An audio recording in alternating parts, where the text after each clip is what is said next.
Ladies and gentlemen, welcome back to Manny's Content. I am here with the one and only two-time Hall of Famer, Booker T. Booker, how you doing, man? I'm doing good, man. Just enjoying New York City Comic Con. It's been a hell of a 2 days. Get out here in the next hour and a half or so. But fans, man, it's all about the fans.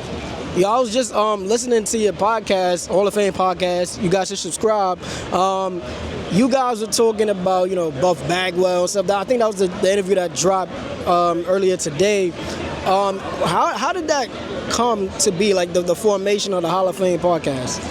Oh, man, the Hall of Fame is something that started out as heated conversation, back in the day with Brad and Gilmore and I. And then we switched and went over to ESPN, so we had to switch the name up. We were just trying to come up with a cool name. And actually, I got to give Brad Gilmore the credit. He came up with the name Hall of Fame.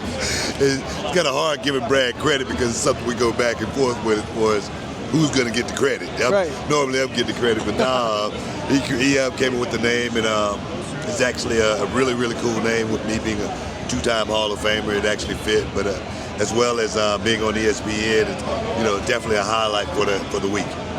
Your energy is so infectious. Like just watching you, hearing you talk, you make everybody laugh. Why do you have that energy? Why is it so important for you to keep that energy? You know what? I think laughing is the key. To life, I think that's the lifeblood of the soul, really, is laughing, I always say, the day before God take me up out of here, I'm still going to be laughing, no matter what, I don't care what situation I'm in, I'm going to find a spot to laugh, because it seems to keep me alive.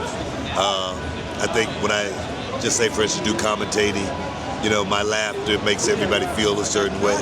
I feel like when you're watching wrestling, if you're not having fun, you're really not watching professional wrestling.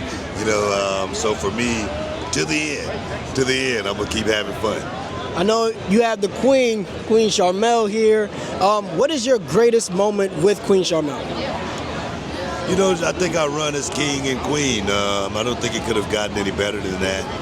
I think the character King Booker came because of my Queen Sharmell, and then we got a chance to go out there and create some magic at the same time. It was like ride or die, chick, and I couldn't have picked a better one. Seriously, man.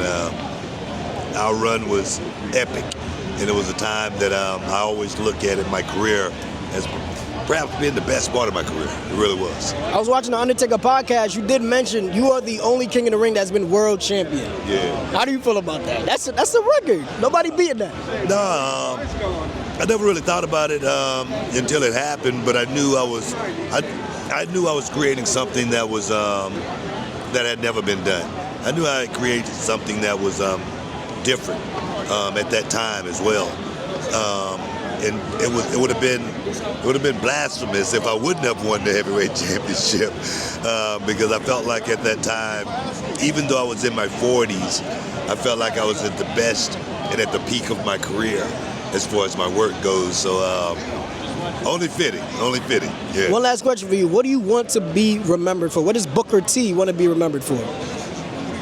I think for what I've given back, to the business more than anything.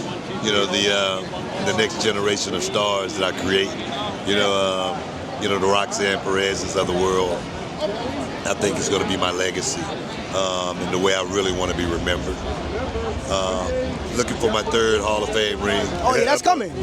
Trainer of the millennium. I'm a commentator of the century. Commentator as well, So, but no, I just want to be remembered as an OG and somebody who was a good dude. That's about it.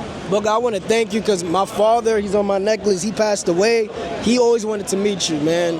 That was the reason why I started watching wrestling. He introduced me to you.